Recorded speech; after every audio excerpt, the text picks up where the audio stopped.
Bem-vindos ao Debate. Em 1841, a invenção de um simples tubo de estanho meio que mudou a história do mundo.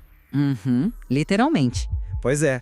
Pensa bem, sem uma embalagem de metal ali do tamanho da sua mão, o Claude Monet jamais teria saído de casa para pintar os nenúfares dele. O impressionismo não existiria e, francamente, a nossa concepção moderna de luz e cor seria, completamente diferente. É uma virada em tanto. O que fazemos aqui é investigar essas múltiplas perspectivas sobre as forças invisíveis que moldam o nosso pensamento e a nossa arte. E hoje, o nosso ponto de partida é o ensaio recém-publicado chamado A Matéria da Mente. Um texto bem provocativo, aliás. Muito. Ele mapeia a relação entre a química das tintas e a evolução das sociedades humanas. O material levanta uma questão central sobre o determinismo na arte. De um lado, eu defendo o determinismo material e tecnológico. Para mim, a química e a engenharia dos pigmentos ditaram o rumo da expressão artística. O artista, no fim das contas, só consegue expressar o que a ferramenta permite. Olá a todos! O ensaio é brilhante no levantamento histórico, mas eu interpreto os dados de uma forma muito diferente. Eu defendo o determinismo sociocognitivo. Ou seja, a mente manda. Exatamente. A técnica nunca foi a mestre, ela é a serva, sabe? As mudanças tectônicas da nossa sociedade, o humanismo renascentista, as guerras, a psicanálise, o trauma da vida moderna, criaram uma necessidade emocional tão insuportável que os artistas foram literalmente forçados a inventar e adaptar essas técnicas. A sociedade fratura primeiro. A química da tinta é só o sismógrafo dessa ruptura. Eu entendo esse apelo romântico, sabe? De colocar o artista como o grande motor do universo. Mas se a gente for olhar com a lente de um professor de ateliê, precisamos encarar a física da coisa. A física é importante, claro. A nossa capacidade de formular pensamentos complexos depende do vocabulário que temos, né? E na pintura, esse vocabulário é mineral. Vamos voltar 42 mil anos no tempo. Lá na caverna de Nerja. Isso, na Espanha. Os neandertais usavam carvão e ocre vermelho, esmagados e misturados com gordura animal ou sangue. Era o que tinha na época. Eles não pintavam com sutilezas psicológicas simplesmente porque aquela pasta rudimentar não permitia uma mistura fina. Tá, mas... Durante milênios, a expressão humana foi refém da engenharia de materiais. Sem a química certa, a emoção humana muda. Olha, a emoção humana nunca é muda. Eu entendo perfeitamente que o rigor didático da química explica a ferramenta, mas a ferramenta não constrói a casa sozinha, né? Mas sem o tijolo, não tem casa. Sim, mas francamente, eu não compro essa ideia de passividade cognitiva. Você diz que eles não pintavam com sutileza por causa da gordura animal. Eu diria que a mente humana daquela época tinha uma urgência de comunicação mística e de sobrevivência, e isso exigia marcas fortes e rituais. Marcas rudimentares. A técnica que eles criaram servia perfeitamente ao propósito cognitivo deles. A inovação técnica só acontece quando existe uma demanda social urgente por uma nova linguagem. Mas vem cá, como você explica as eras em que a técnica claramente engessou a sociedade? Vamos usar as técnicas clássicas primordiais como um exemplo de caso. O afresco e a têmpera. Exato, o afresco e a têmpera. Sabe como um afresco é feito na prática? Você não está apenas pintando uma parede, você está alterando a química dela de fato. O artista aplica o pigmento diluído em água pura direto sobre uma camada de gesso ou cal que ainda está úmida. É um trabalho extremamente delicado e rápido. Conforme a parede seca, o dióxido de carbono do ar reage com o cálcio num processo chamado carbonatação. A tinta vira pedra, ela se funde à arquitetura. É um processo lindíssimo e implacável, né? Implacável é a palavra certa. Você tem horas para pintar antes que o gesso seque. Secou, acabou. Não dá para retocar, não dá para hesitar. E a têmpera? Ela usa gema de ovo como aglutinante. Se você já tentou limpar a gema de ovo seca de um prato, você sabe a força que isso tem. Nossa, gruda feito cola. Seca em segundos. Não permite mesclar as cores na tela de jeito nenhum, formando camadas opacas e inflexíveis. O meu ponto é o seguinte: Essas técnicas rígidas moldaram uma arte clerical e palaciana igualmente rígida. O artista não podia improvisar. Você diz na estética. Sim, pensa em Michelangelo, a criação de Adão e o juízo final lá na Capela Sistina. Ou até recuando milênios para aquele Debout Leaping fresco de 1400 a.C.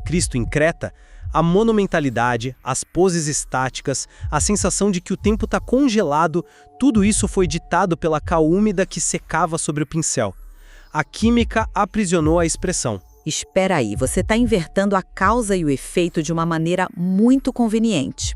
Como assim? O afresco e a têmpera não limitaram a sociedade. Foi a sociedade que exigiu obras com essas características exatas.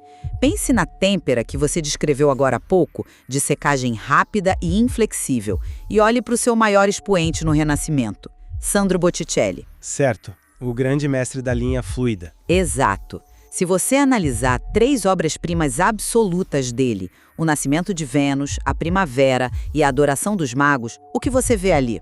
Você vê uma clareza de contornos quase metálica. É verdade, as bordas são muito bem definidas. Uma solidez de cores que não se misturam como fumaça. Mas por que a têmpera foi levada ao limite ali? Por que a sociedade renascentista, profundamente mergulhada no neoplatonismo, precisava de figuras alegóricas claras, ideais, puras? Era um mundo tentando reconciliar mitologia clássica com a devoção cristã. Eles buscavam certezas matemáticas, de certa forma. Eles queriam símbolos inabaláveis e eternos. A sociedade exigiu a monumentalidade clara. A gema do ovo e o pigmento apenas atenderam ao chamado. É uma interpretação engenhosa, eu admito. Mas vamos testar essa sua teoria do chamado social no maior divisor de águas tecnológico da arte. A pintura a óleo, imagino. Ela mesma. O livro original foca bastante nisso, aliás. Porque aqui a gente sai do ovo e da cal e entra na magia do óleo de linhaça e de nozes. E o pulo do gato químico do óleo não é que ele seca, é que ele oxida. Sim, ele absorve oxigênio, o que torna o processo muito lento. Exatamente. Pode levar meses para uma tela curar completamente. E é essa lentidão física que cria do nada o que chamamos de profundidade psicológica. Ah, o óleo permite texturas diferentes, claro. O óleo permite a técnica do úmido sobre úmido e, mais importante ainda, as veladuras. Camadas fininhas, sabe? Totalmente translúcidas de tinta pura. A luz bate na tela, atravessa essas camadas de óleo cristalizado como se passasse por um vitral e reflete de volta para os nossos olhos. Leonardo da Vinci não decidiu ser psicológico do nada. O esfumato, aquela transição fantasmagórica entre luz e sombra que dá vida ao sorriso da Mona Lisa, ou a tensão em A Última Ceia, é um subproduto direto dessa oxidação lenta. O esfumato é tecnicamente deslumbrante, sem dúvida. E não para por aí, viu? Conforme dominaram o óleo, a engenharia química evoluiu. Sem o óleo, um gênio italiano como Caravaggio jamais teria criado o tenebrismo e o chiaroscuro. O contraste extremo. Aquele preto profundo e impenetrável ao lado de uma luz cênica estourada, como a gente vê em A Ceia de Emaús ou na Vocação de São Mateus. E em Davi com a Cabeça de Golias. O drama hiperrealista da pele morta de Golias e do olhar aterrorizado de Davi. Tipo, Caravaggio não inventou o drama, ele usou o índice de refração do óleo para chocar a humanidade. O óleo inventou a alma na pintura. Olha, eu entendo perfeitamente como a luz atravessa as veladuras do óleo. Fisicamente é incontestável, mas dizer que o óleo inventou a alma, isso é subestimar violentamente o que estava acontecendo nas ruas e nas igrejas da Europa. Você acha que é exagero? Com certeza. O Renascimento e logo depois a Contra-Reforma Católica mudaram a mente humana muito antes de mudarem a paleta de cores. Mas como assim? Você acha que Caravaggio usou aquele contraste extremo de luz e sombra só por conta de uma agenda política? Totalmente teológica e social. Pensa no contexto. A Igreja Católica estava perdendo milhões de fiéis para os protestantes, que destruíam imagens e pregavam em templos vazios, focados só na palavra. A iconoclastia protestante foi pesada. O Vaticano precisava de uma arte que fosse um soco no estômago do espectador comum. Eles precisavam de milagres acontecendo em tavernas sujas com pessoas de pé sujo. A sociedade exigia drama teatral para recuperar a fé das pessoas. O óleo foi apenas o veículo. Mas um veículo indispensável. E quer ver como o contexto muda completamente o uso do óleo? Vamos para a Espanha. Diego Velázquez usou o mesmo óleo renascentista, mas para capturar um realismo mundano, porque a corte do século XVII já duvidava da majestade divina e queria ver a complexidade real da vida. Velázquez era bem cru às vezes. Em As Meninas, ele pinta o ar do ateliê. Na Velha Fritando Ovos, ele pinta a banalidade absoluta da classe baixa. Em Cristo Crucificado, ele foca no silêncio da morte, não na glória divina. O observador mudou, logo, o uso do óleo mudou.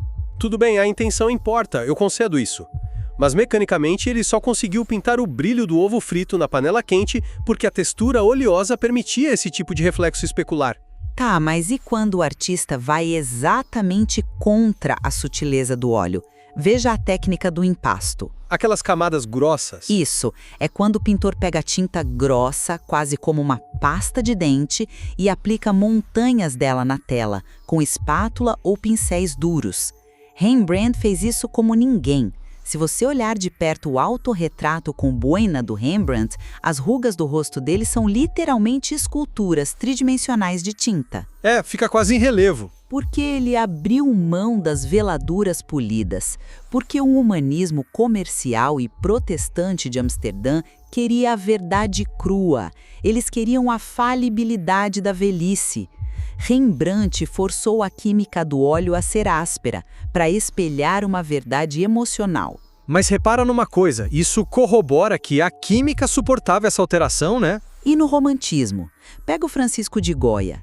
Ele começa com a suavidade perfeita em A Maja Vestida e termina a vida isolado, surdo, pintando as perturbadoras pinturas negras nas paredes da própria casa com olhos escuros e frenéticos. Um mergulho na loucura, basicamente. Ele não estava explorando a química, ele estava vomitando o trauma das guerras napoleônicas. A arte sempre se curvou à psique humana em desespero e não à semente de linhaça esmagada. É um argumento forte, eu confesso. E a história da arte seria muito poética se a genialidade bastasse. Mas o artista não trabalha num vácuo intelectual, sabe? Ele depende da logística. Vamos avançar no tempo, sair da penumbra dos ateliês barrocos e ir para a luz. Porque aqui a tecnologia atropela qualquer teoria de que a mente faz tudo sozinha. O século XIX é a prova cabal do determinismo material. Você está falando das tintas à base de água. Estou falando da aquarela, do guache e da revolução industrial em si.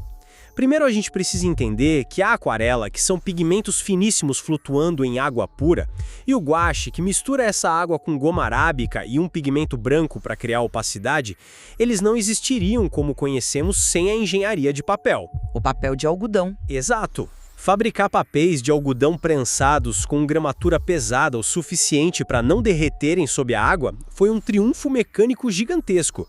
Mas o verdadeiro apocalipse criativo vem mesmo em 1841. Você lembra como os pintores a óleo transportavam tinta antes disso? Em bexigas de porco amarradas com barbante, que, convenhamos, estouravam, fediam horrores e ressecavam a tinta muito rápido. Era um pesadelo logístico. O artista era um prisioneiro do próprio ateliê. Mas aí, um pintor americano chamado John Goffey Rain patenteou o tubo de tinta metálico retrátil. E não foi só isso. A indústria química moderna começou a sintetizar pigmentos em laboratório, sabe? Coisas que nem existiam na natureza, como o azul da Prússia e aquele estridente verde de Paris. Cores totalmente artificiais. Então eu afirmo, categórico, o impressionismo jamais teria existido sem o tubo de estanho. Como Claude Monet teria capturado a neblina matinal em Impressão Nascer do Sol se ele demorasse 2 horas preparando tintas de porco no frio? Ele simplesmente não faria. Ah, mas ele poderia esboçar e terminar no estúdio. Mas a graça é a pintura ao ar livre. O famoso in plein air, a captura da luz solar fugaz que muda a cada meia hora. Tudo isso nas famosas telas da série das Catedrais de Rouen ou nas gigantescas séries dos nenúfares. Ele só fez isso porque ele abriu o tubo e a cor química estava lá, pronta e estável. A logística fabril ditou a estética impressionista, ponto final. Desculpe, mas eu nunca vou comprar essa versão mecanicista da história humana que o texto às vezes parece sugerir. Dizer que o tubo de estanho criou o impressionismo é o equivalente a dizer que a invenção da máquina de escrever criou a grande literatura moderna. É uma analogia interessante, mas... A facilidade de digitar criou Dostoiévski? Lógico que não. O impressionismo não nasceu de uma embalagem de metal.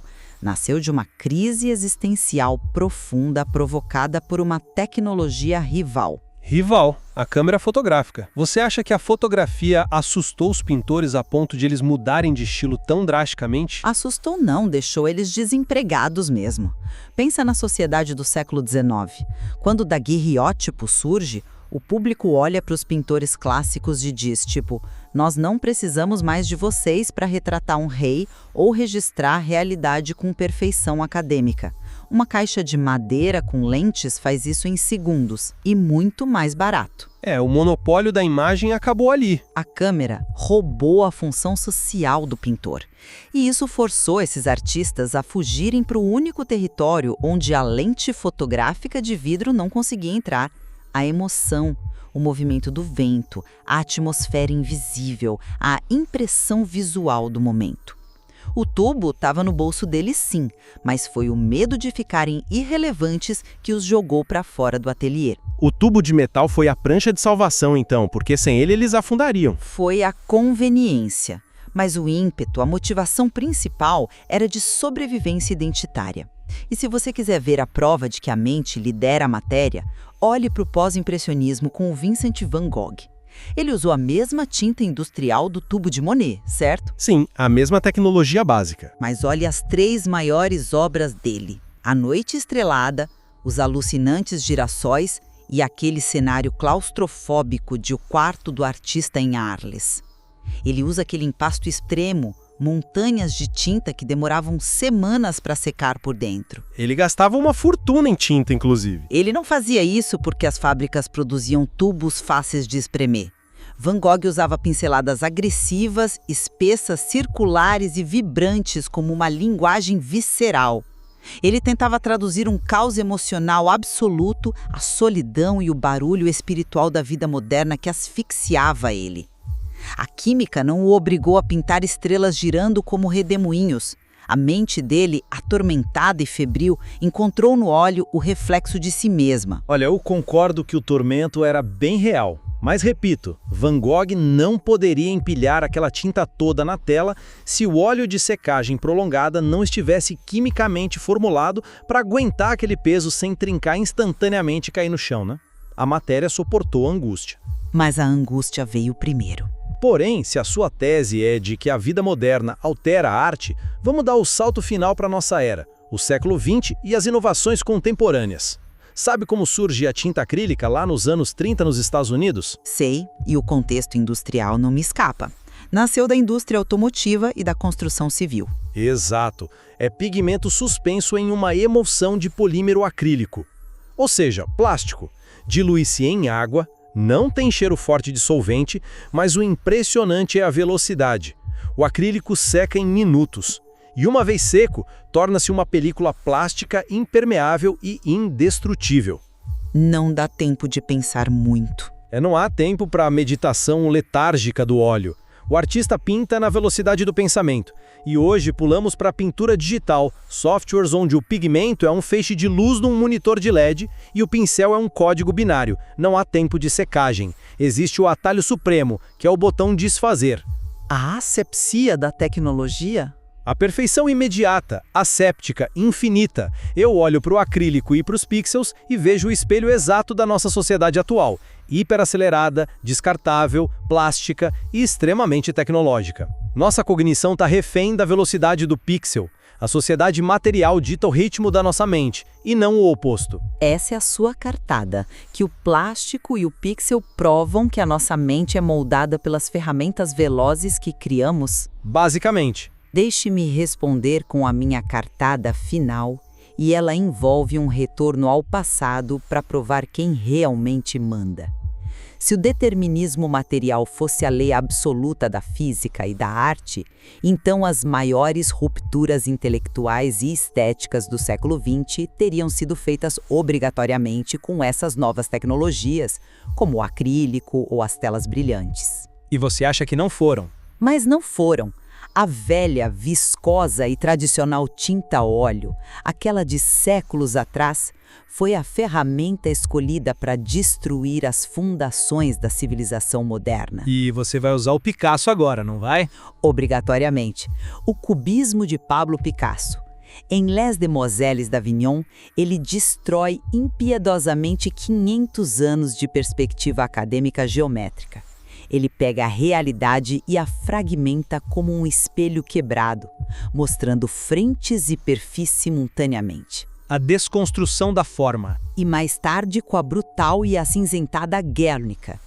Picasso não usou uma invenção química nova, ele usou a pintura clássica para responder à industrialização bélica. A sociedade e os corpos humanos estavam sendo destroçados, bombardeados e fraturados pelas máquinas nas guerras ao redor da Europa. A mente humana estilhaçou primeiro.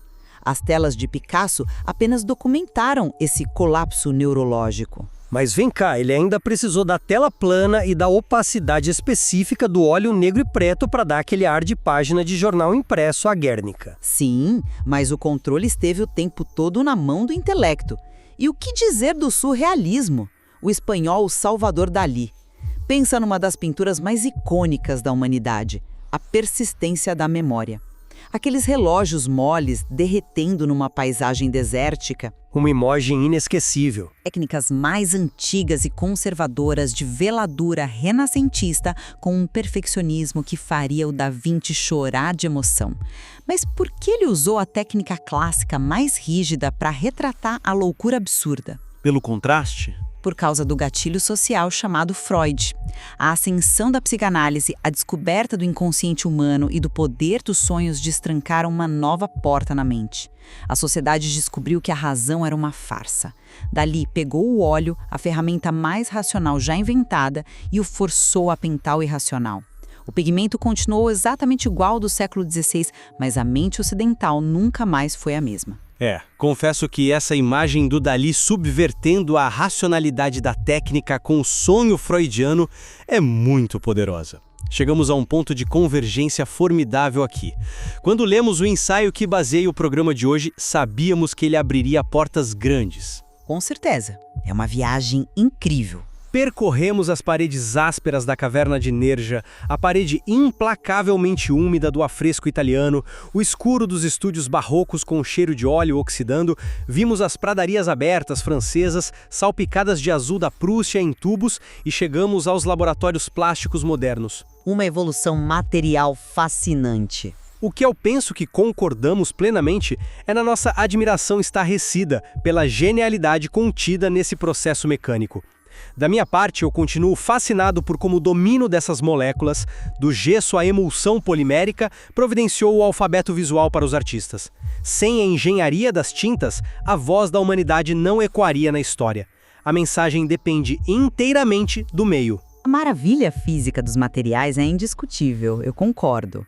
Saber como a tinta pesa no pincel, como a resina reflete a luz, isso tudo é fundamental. Mas eu reafirmo, é a busca incessante e frequentemente dolorosa da humanidade por sentido que transforma esses produtos químicos mortos em monumentos vivos. A química ganhando vida. Em meio ao caos das guerras, das revoluções religiosas e dos colapsos industriais, a nossa necessidade visceral de compreender o mundo transforma pó de rocha e óleo de nozes em obras eternas, sabe? Obras que hoje ainda disparam respostas neurológicas de empatia pura na gente.